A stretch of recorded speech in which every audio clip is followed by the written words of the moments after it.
Imagine this, small business and local government living together in harmony. Well, it's possible, and today we're going to show you how with local City Council President Ian Abreu. And if you stick with us to the end, we're going to give you some great tools of how to manage that relationship.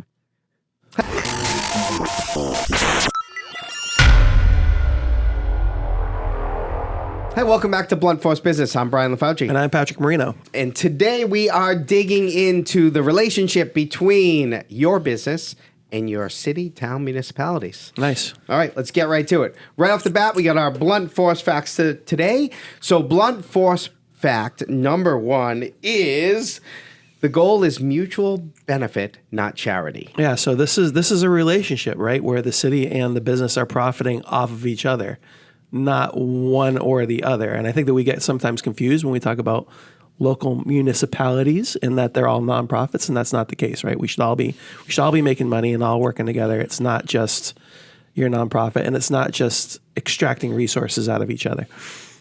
Awesome. Blunt force fact number 2 we're going to talk about today is bureaucracy is like death and taxes. It is guaranteed, and you can take that to the bank, Senator. The blood bank.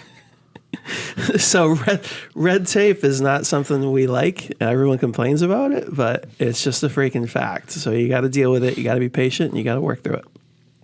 And then blunt force fact number 3, our sitting councilor is not going to like this one at all, but whoever is in charge today will not be in charge tomorrow. He could be a career politician as well. Yeah. So, but most of the time, like these things are cyclical. So if you've got a relationship with one group of people who's in charge, that's going to change. So you just have to be ready. And it could change drastically, especially when you go through turbulent political times, as we all have witnessed in the past 10 years or so. Things can change really, really quickly and abruptly. So you have to be prepared to deal with that. Awesome. Well, we got with us today Ian Abreu, council president of the New Bedford area. So he'll tell you a little bit. Actually, New Bedford specifically. Yeah, New Bedford. Not just the area. Specifically, not just the area and the town or city. New Bedford, the city. The 6th largest municipality in the Commonwealth. It's also also sixth largest. New Bedford's on the south coast of Massachusetts, so it's the bottom for those of you guys who aren't close. So, Councilor Abreu, why don't you tell us a little bit about yourself? Thanks, boys. Thanks for having me on. I appreciate it. So a little bit about me, I'll keep it at 30,000 feet. I'm a New Bedford born and bred, raised individual, lived in the city my entire life, product of the New Bedford public school system, worked my way up through the ranks and went into college, Bridgewater State, where I received my degree in communications and public policy and all that good stuff, and with a concentration in political journalism and things of that nature. Getting out of college, kind of like a lot of new college graduates, I kind of sputtered for a while looking for that career, looking for that first real meaningful job, that first real meaningful career path. I was blessed to have been the director of development for it was the New Bedford Area Chamber of Commerce, then it got rebranded into the One South Coast Chamber of Commerce. So I was there for 10 and a half years handling all of our membership development work, all of our policy work. I loved the job after 10 and a half years, but it was time for me to move on and restart my family's business, which I know we can chat about later. Politically, I've been on the New Bedford City Council now this is my 5th term, just started my new 5th term this month in January. They like you. I guess. Well, the name of the game is constituent service, gentlemen. You take care of your constituents, and they'll return that favor at the ballot box every 2 years. You know, we haven't had a politician then before. We're getting you know, you got to Are you getting itchy, Patrick? It's called taxpayer services. But I've been on the council. This is my 5th term. I've loved it. It's interesting during your intro, and I know we'll talk about it. You're right. I've seen both sides of it. I know both sides of it, inside and out. The bureaucratic side, the government side, but also the private sector side, because I am a small business owner. Why don't you tell our listeners about your company, please? Yeah, well, let's also for those of you who are national or international in our area, right? We're in southeastern Massachusetts right now, and we're on the border of Rhode Island. And this is a really unique thing because the official drink of the state of Rhode Island is coffee milk. And if you don't live near the border of Rhode Island, I didn't live that far away, but a half hour away from the border of Rhode Island, we did not drink coffee milk. But if you're in southeastern Massachusetts or you're in Rhode Island, they freaking love that shit. What's interesting about coffee milk, and we're trying to expand our brand, and we have other flavored syrups. Well, before I even get to that point, my company is called Silmo Syrup. It was founded and established in 1932. It was my family's company. It had gone into a hiatus for over 22 years after my grandfather had sold the company in 1989 to an individual locally, and one decision led to another, and the company unfortunately ceased to exist. So after a lot of mental toiling around, a lot of debate, and a lot of discussions with folks, I decided to bring it back because folks would always tell me that our coffee syrup, all of our flavored syrups, our strawberry, our vanilla, everything that we do was the best around. We can get into that, but so I decided to bring it back. And by the way, folks want to know, what is Silmo? How'd you get to that? So it's an acronym of the original two founding owners, Sylvia and Moraes, or Mores, if you want to say. Oh, by the way, all combined. these people are all Portuguese. All Portuguese. Everybody in the area is Portuguese. What's interesting, except for the two Goombas over here. What's interesting, though, is coffee syrup has become a Portuguese thing in southeastern New England, and our company, were the first major wholesalers and packers of coffee syrup in the region and in this country, and the evidence points to that. But you were mentioning earlier how you're Italian, and you're Italian as well. Coffee syrup was actually invented by the Italians in Italy. Makes sense. So it's an Italian thing. Yeah. But we perfected it. Us Portuguese of perfected course. it. I mean, well, no, that's usually like I said. I mean, I don't remember. Right? Did you grow up? You grew up in Rhode Island. Yes. So you knew coffee milk growing up, probably. Yes. Yeah. We didn't drink it. I had no idea. It's delicious. This is delicious. Yep. It's a delicious product, and it is very good. good. We'll drop a link in the very good. One last thing about your coffee syrup, and then we'll get into the topic because I think it's good for our listeners to know. Here. We do have, is that it is not made with high fructose corn syrup like many of your competitors. None whatsoever. We use a pure Colombian coffee bean extract as part of our recipe. Pure cane sugar, meaning it's gluten-free, vegan-friendly, non-GMO. So we use the best stuff around. Is it fat-free sugar? No, it's real sugar. It's pure cane sugar, buddy. You want it to Patrick taste and good. That references to the Patrick previous and I videos. referencing. Yeah, our serial listeners know we're talking. Yeah, what's good? Marketing versus promotion versus deception. What's good about the pure cane sugar and the pure Colombian, though, is that you get a real coffee taste in your fraps. Fraps, by the way, really are milkshakes. Like so people outside the region ask that don't know. They're like, well, explain coffee milk. And I say, well, you drink strawberry or chocolate milk, right? They say, yeah. I say, well, think of coffee, but in that consistency of a chocolate syrup, and you put that in your milk, and people are blown away. They're like, wow, that's so cool. I mean, this is turning into an advertisement for Ian's product. That's okay. But the first time I had it, tasted like, I love coffee ice cream. Yeah. Like if you like coffee ice cream, you're going to like coffee milk. Right. And you can turn coffee milk into coffee ice cream. Ooh. In a magic machine. Awesome. All right. So let's get into, we're going to talk about, we'll get back into some of this relationship building, and stick with us to the end. We're going to start to talk about tools that you can use to maximize this relationship. As I feel like this is somewhere I've had some success with my company. Patrick and I always go back and forth on this because I feel like Patrick's company does a better job of grabbing corporate clients than I do. And I feel like my company does a better job of grabbing state, local municipality money than he does. So together, we're like that's why we merge together, right? That's why we do stuff together. Because I'm like, you go get that client, I'll get that client, and together it'll be a home run. So I think to start us off, Ian, talk to us a little bit about, in your role, some of the biggest thing is bureaucracy, right? And I think everyone that's looking to go down this lane, their fear is always red tape. It's funny you mentioned that because my wife jokes around with me at home and says, if I don't say bureaucracy at least 10 times a day in the house complaining about a situation, it's not a normal day in the Abreu or Abreu household. I have trouble just spelling bureaucracy. I know how it's spelled. But it's bureau. Yeah.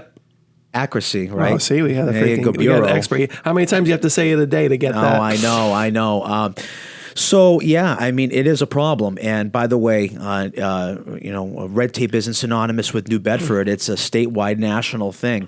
Unfortunately, what happens is just throughout the course of time, you get folks who get thrusted into these boards and commissions and places of power, department heads or secretaries. And if you look at the state or the federal government, and they've never signed the front of a paycheck, they don't get it. They don't know what it means to meet the payroll.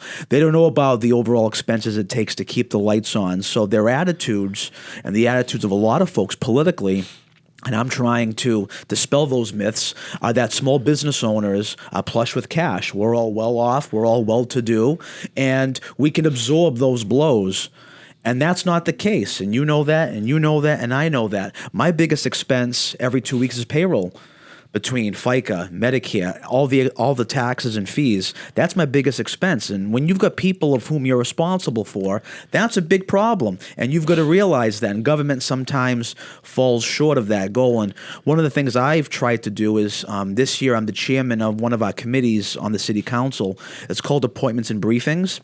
The long and short of it is this. What is that? What is that code for? So that committee oversees all the mayoral appointments to boards, commissions, like a zoning board, a planning board, a park commission, a conservation commission, department heads. Now what we need to do is we need to be able to, through that committee, hold these folks accountable, get folks who want to be appointed to boards and commissions, have folks who want to be appointed to department head positions, come before us, and we need to look at their resume, and they need to state their case as to why they want to serve this community, and are they going to do right by this community? And not only are we talking about new appointments, but we always in the past would always just reappoint folks, right, for when they were due for renomination for these boards and commissions. Or they want to reserve again, they want to get back on, put them back on. Those days are long gone now. Now you're going to get a hearing. We're going to look at your attendance record. We're going to look at your votes. We're going to look at what your accountability has been or lack thereof. Right. And we're going to hold you accountable. And that's the co-equal branch of government. Council, mayor, or like Congress, the president. We have co-equal branches of government. We have to hold each other accountable.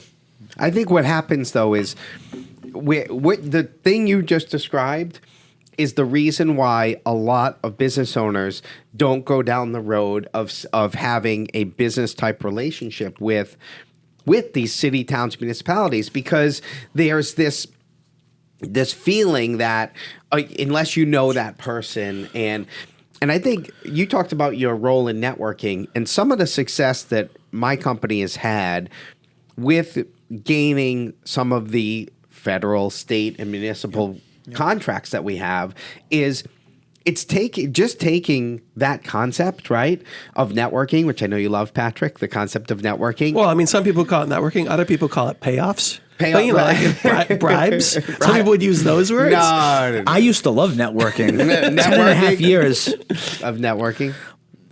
But no, it is important. And that's, like, for example, and again, going back to my Chamber of Commerce days, Chambers of Commerce, the real root purpose and mission of a Chamber of Commerce is what? To get groups of small business owners together, right, to get that lobbying power. So when you go to Beacon Hill in Boston or Federal Hill in Providence or city or town hall for a big meeting on a vote that could affect either your tax rate or a zoning issue that could affect small business, when you go there and you testify in a public hearing, send letters of support or letters in opposition, those kinds of things are strength in numbers. A lot of chambers of commerce are drifting away from that nowadays. They're drifting away from that core mission of small business representation.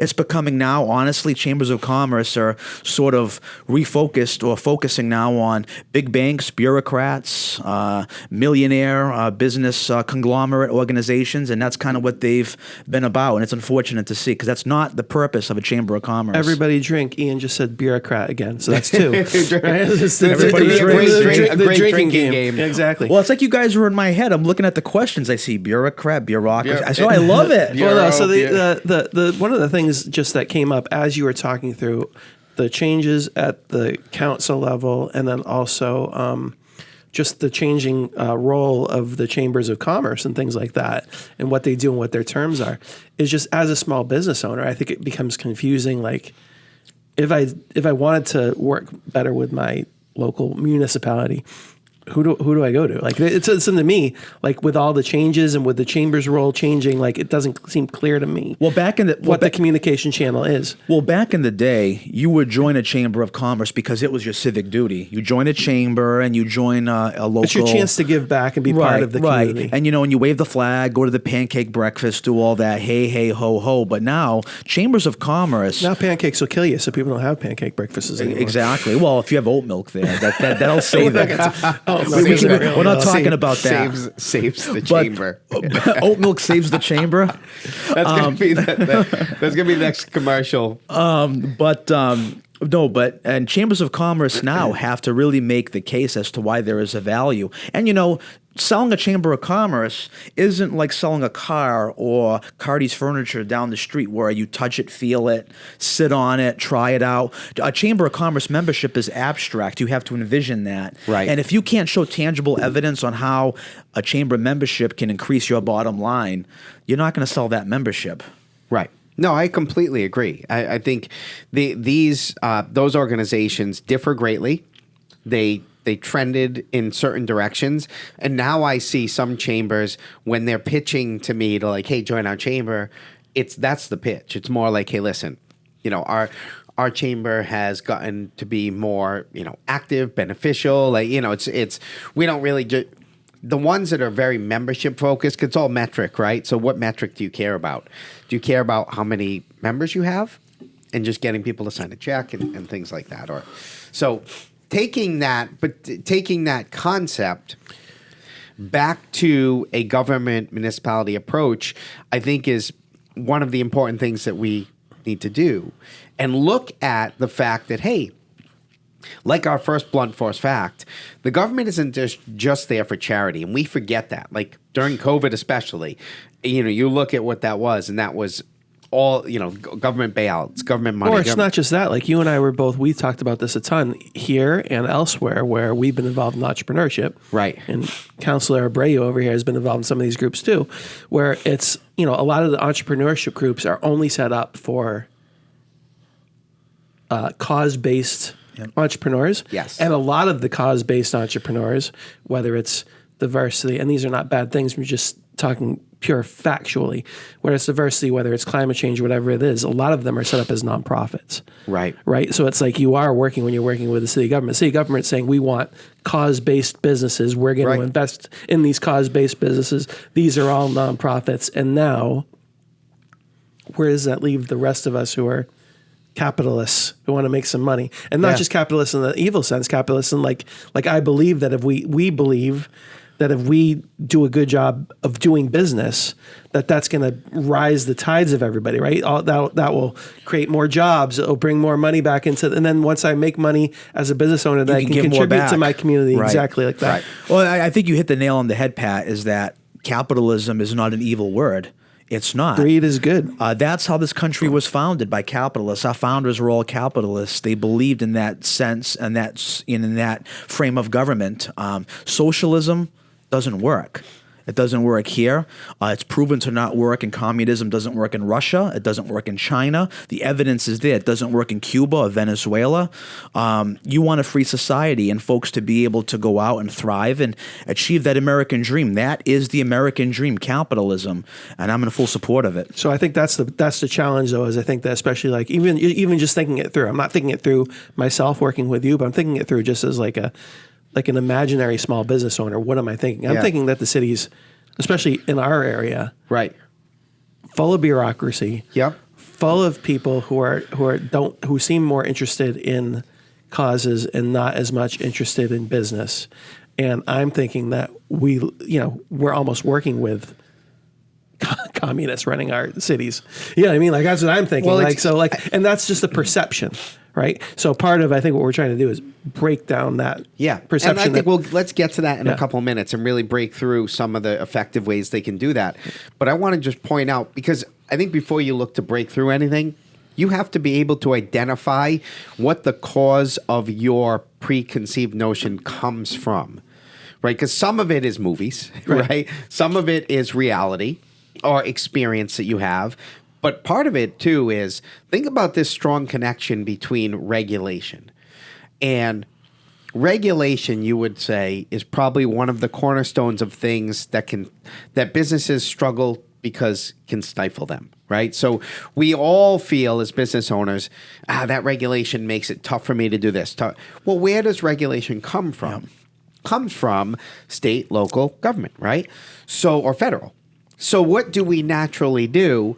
We then look at it as a continuum, I think, instead of two parallel lines that are operating side by side with each other. And that continuum is, well, if they're regulating me, then they obviously aren't a lane for me to prosper.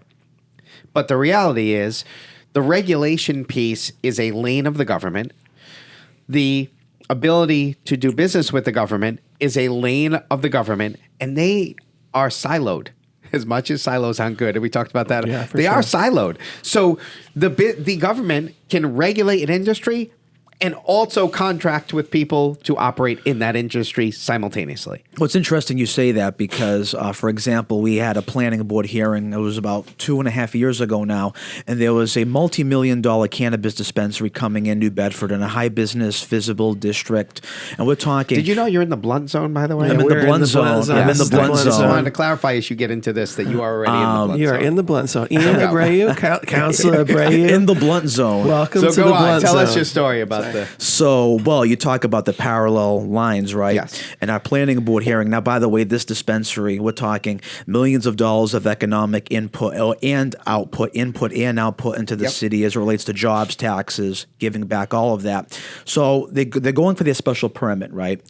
They've got the design, the engineer is there, the attorneys are there. This is all, and this is a big company out of Boston. I'll say who it is. It's Ascend, okay? Because they're in New Bedford. They're open. So Ascend is there. They're all doing their presentation. It's on point. The planning board chairperson at the time actually questioned and entertained a motion and got the motion to table the project because there was not a bike rack at the facility for bicycles. No bicycle rack was there, and she tabled it for 30 days, set the project back 30 days because of no bicycle rack. Now, that could have been something where you say, hey, look, we're going to approve it contingent upon, get a bicycle rack up for the bicyclists, you know, things like that. But no, we tabled it for 30 days, and of course, the attitude of the folks in city government or government in general is, well, they've got money, so again, but they've got money, but now to the small business owner or the business owner, now you've got your lawyer, you've got to keep on for 30 more days. What does that mean? Cha-ching, cha-ching, cha-ching for the lawyers. The architecture, the architectural design firm's got to come back, right? They've got to come represent. Cha-ching, cha-ching, cha-ching. Delay of getting your building erected. Cha-ching, cha-ching, cha-ching, because now you can't open up at a more timely fashion to meet your goals in your timeline to start getting your gross profit or your gross revenue and your net profit.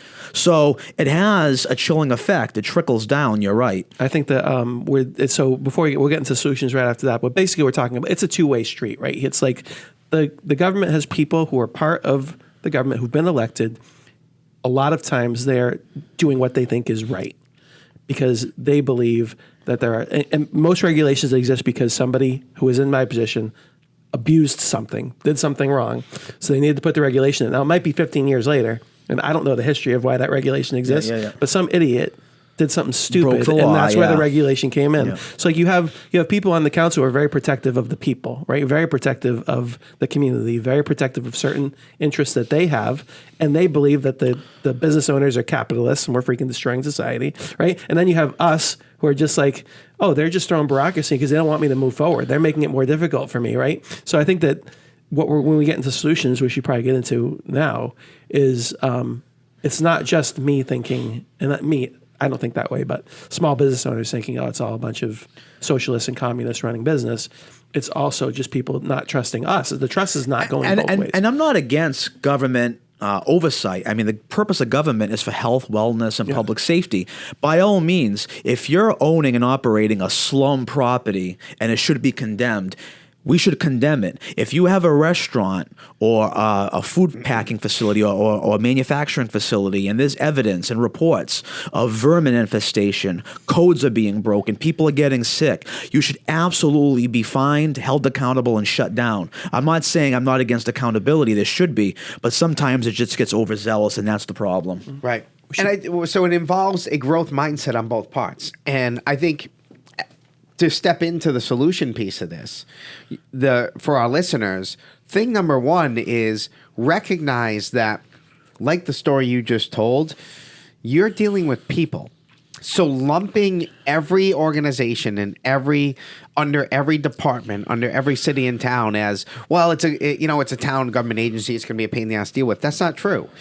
This one might be because Jane's on that board and she sucks and she's a pain in the ass and she's going to lean, okay, but then go to that one. Like, because part of being an entrepreneur is pivoting to the lane that, and not just taking a road, hitting a dead end and saying, oh, well, that road was a dead end. So, a business plan is not it goes here and then stops if you hit a fucking bump.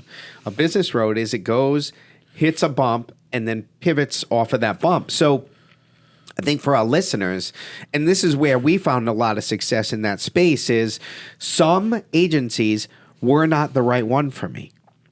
And what got me around that, or I should say through it, was just asking the question. And sometimes the person I get on the phone, sometimes they suck and I get nothing. So I call the next person. But then sometimes you get that gold nugget. And I had the gold nugget last week where I was looking to move my company forward with a certain government agency because I knew there was a lane there for us. So I call who I thought would be the right agency at the right person. I get her on the phone, and originally she replied, said, I don't think this is the right fit, blah, blah. I said, can I just get 10 minutes of your time, please? Sure, we got a calendar. I was psyched, right?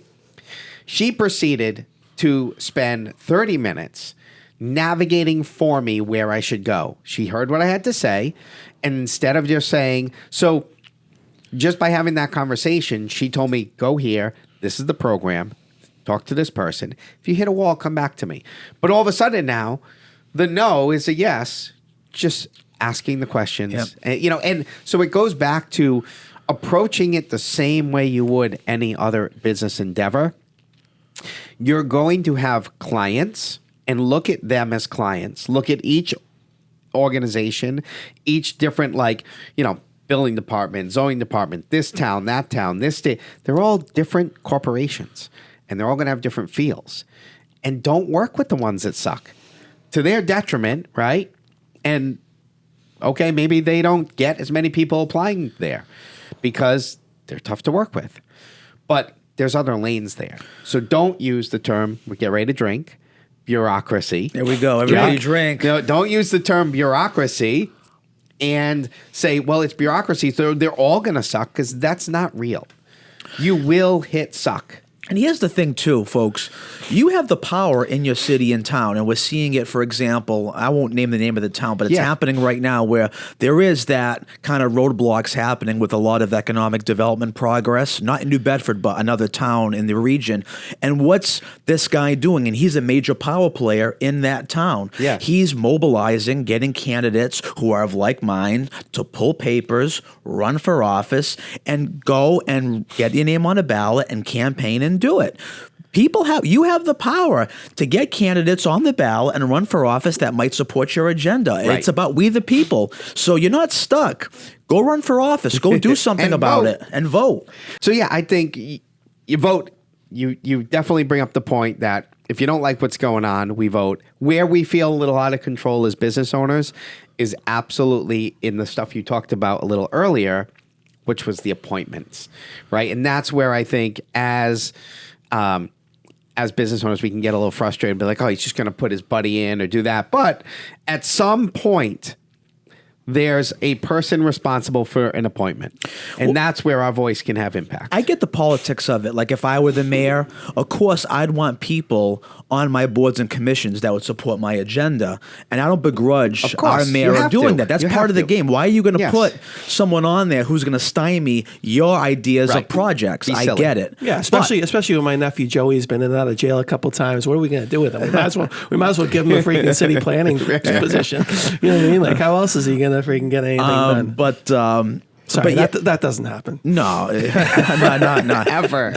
But in all candor, in all seriousness, but that's where you have the co-equal branches of government, though. You've got the city council, or in the state case or federal case, the legislature, to confirm the appointments. Like in the federal level, they've got to vote on the Supreme Court nominees or the Circuit Court nominees or the secretaries. So it's on the co-equal branches of government to work together to get these things done, and that's the way our founders drafted it. I mean, this isn't a kingdom.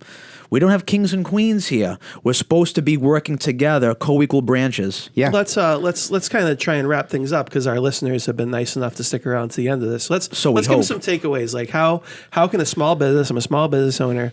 Like, give me some steps here to have the most effective relationship with a town that we possibly can. I mean, one of the things we talked about was chambers aren't maybe as good as they were. So maybe inclusive of chambers, what are some opportunities for me to interact with my government besides just calling them about my project? Like what are some other things I can be doing here to establish these relationships? Well, I think the last besides the envelopes of cash. No. The last point you made though about being open and transparent and engaging with elected officials, that's important. Having public hearings about projects, getting and soliciting community input is important. I think we have a lot of neighborhood groups in New Bedford.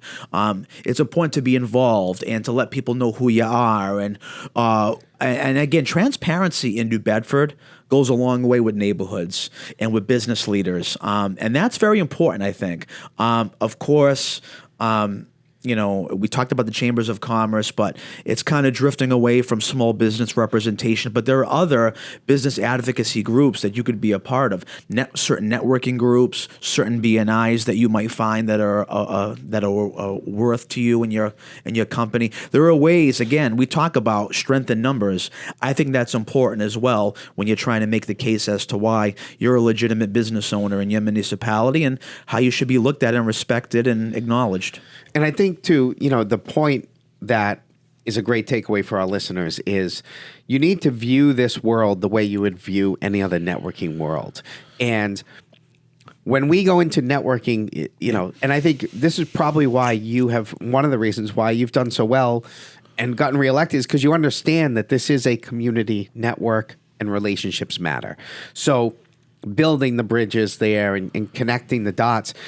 If you start to look at the government, state, municipalities like these relationships that have opportunities and talk to them that way. If I'm in my networking group with all my other business owners and I say things like, hey, here's what I'm looking for. Here's what's a really good referral for me, or here's some business I'm looking for. They help me. When I call and talk to the people in these agencies and I just say, hey, listen, this is what we do. Is there any lane there that you know about working within your agencies that we could look to maybe have a relationship with? 9 times out of 10, like, oh yeah. And I have the conversation like I just said where like they're willing to do that same thing. We just don't look at them that way. And I think we don't because their job is to provide regulation. So we look at them as stopgaps. But you know what, though? I think your attitude is pretty well taken, and it should be commended. Going into city or town hall, commend. We'll just I'll commend all the way. A couple minutes of commendations. But I would like a New Bedford commendation. Professor Fauci. I'll be happy to get you a resolution anytime I would like you a want. resolution, Yeah, please, I know. yes. Yeah, you can frame it. It is resolved on this day. And you can put it next to your Reggie Lewis painting in there. Maybe Reggie can hold it. Well done, by the way. Yeah, well, most people don't know. So 10 points. You got the green shirt. That's I fine. got the green shirt. But no, in all seriousness, because a lot of people, they'll go to the building department or the zoning board of appeals or the planning board with a very, you're going to jam me up attitude and, you bureaucrats. And this. But you're coming in as, hey, look, let's work together. Here's my plan. Here's my idea. Yeah. I'm soliciting input from you. Let's work together. And, that's worked well for me in my business because I've got to deal with the health department, with Silmo. Right. So when the health agency on our local board of health comes into inspect our plant to make sure that we're adhering to basic codes of cleanliness and standards. The girl who's assigned to my account, I'm not combative with her. I'll say, here's what we're doing. What do you think about this? And people are more inclined to want to work with you, I think. Right. You get more What should I bees, do? right? With Yes. sugar or honey than vinegar. So that's been my opinion. I love it. What are some other areas that, so like I know, like Brian, you work a lot with small business association or administration? SBA, yeah. Yeah, so the SBA, right? So like, are there things like that people should be looking into as well? Absolutely. I mean, when we have contracts there as well, like with their organizations. So I think really it's understanding the landscape.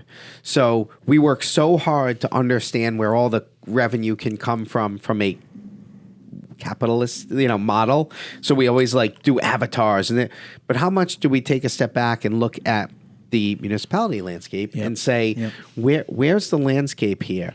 And for me, the SBA was low hanging fruit. Well, how do we find that? How do we know? Because I don't know any of this stuff. The question isn't lack of, because obviously the problem for owning a business, and Ian actually referenced, I don't know if he talked about it when we were talking offline or we were talking about it on the podcast, but it's literally time. Yeah. Right? So it's I need step A, B, and C. Yes. What do I do to start this process here? I am a small business owner. I want a closer working relationship with my local municipality. And it can be confusing. Like, for example, with Silmo, I'd be very brief on this. We are moving our production facility to an old, not old, but it was a former restaurant that's been vacant for 2 years, okay? And it's been open, the kitchen, the storage area is there for our pallets and our dry goods and everything. So it seems like it was a turnkey thing. Get right in there. But no, because of it, I'm going to be manufacturing there, and it's not zoned for manufacturing.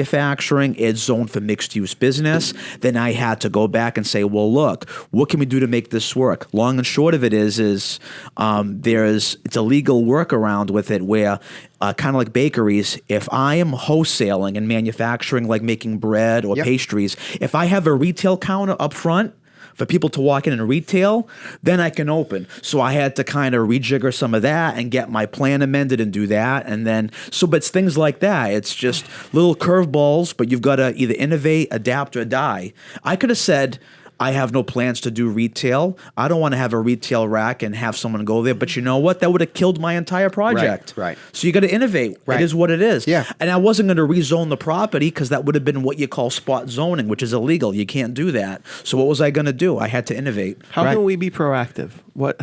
To avoid that, what can we do? I think if you're asking my general opinion asking on everybody, this, both of you. My general opinion on is you put the value of time in it in the same way you do with networking with your other endeavors. It's getting to know the people, getting involved, and you don't have to devote 80% of your time to this, but it is important to devote a percentage of your time to it. And then it's asking the questions. It's literally asking the open-ended questions of, after you kind of gotten to know some of the people, here's what I'm looking to do. Where should I go? What should I do? And remember, networking has a great value, but to take it one step further, it's networking with the right people. And I think, there's going to be accountability. And when you don't find that right person, you move on to the next. You move to the next. Yeah. Right. It's the same way. Fast fire. Yeah. Yep. Fire fast. Yeah. So I used to do that when I was with the chamber. When we'd have networking events, I'd do like speed dating. Yeah. Have the table, 30 seconds. Next. Then once that was done, you knew when you exchanged those cards who was the right fit, and then that was on you. So I kind of did that, which seemed to work pretty well. And another great resource for our listeners is every state has a Procurement Technical Assistance Center. It's a SBA funded government agency and usually state funded too, that is there to help with individual business owners navigate through state and federal and corporate contracting, but to help them understand the landscape, get connected. They offer free seminars. They're just get to know one of those people there, and that's a great first person call. Like, hey, I'm going to call my local PTAC and ask that. We have a great relationship with them. They helped us get veteran certified.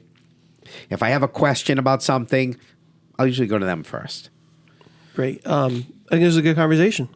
It was great. Well, thank you very much, Ian. Thanks, guys. Thanks for having me. Thank you. We'll drop a link, but how can people buy Silmo? Yeah, you can go to my website, a smile with Silmo, SILMO.com. Also, check us out on Facebook, Silmo Syrup. You can please give us a like and a follow, and at Instagram at Silmo Syrup. DM me, message me anytime, and if you have any questions, I'll be happy to help. Counselor Abreu, I saw you on the Counselor, I saw you slide in your DMs. Yeah. Awesome. Great You want to stuff, wrap Ian. things up Thank- here, Yeah, let's do it. Professor boys. Thank you. Fauci? Blunt force fact number 1, the goal is mutual benefit, not charity. Blunt force fact number 2, bureaucracy is just like Drink. death. Drink it up. It's just like death and tax. I must have been saying it a lot because you guys keep drinking. I keep saying it. Bureaucracy is just like death and taxes. It's inevitable. And blunt force fact number 3 is whoever's in charge now, sorry, Ian, won't be in charge tomorrow. So keep those Except relationships. for Counselor Abreu. Yeah, We also launching the 2024 Campaign. writing campaign for president, future president Abreu. That's right. Starting right here. If you don't like your two choices, I'm giving you the tricky Dick Nixon right now, all right? if you don't like your two choices, write in Counselor Abreu. ABREU. It'll be like Robin Williams, a Man of the Year. Remember that? Yeah. Yeah. Great stuff. Great stuff. I'm Brian LaFauci. Patrick Marino. Until next time. Thank you.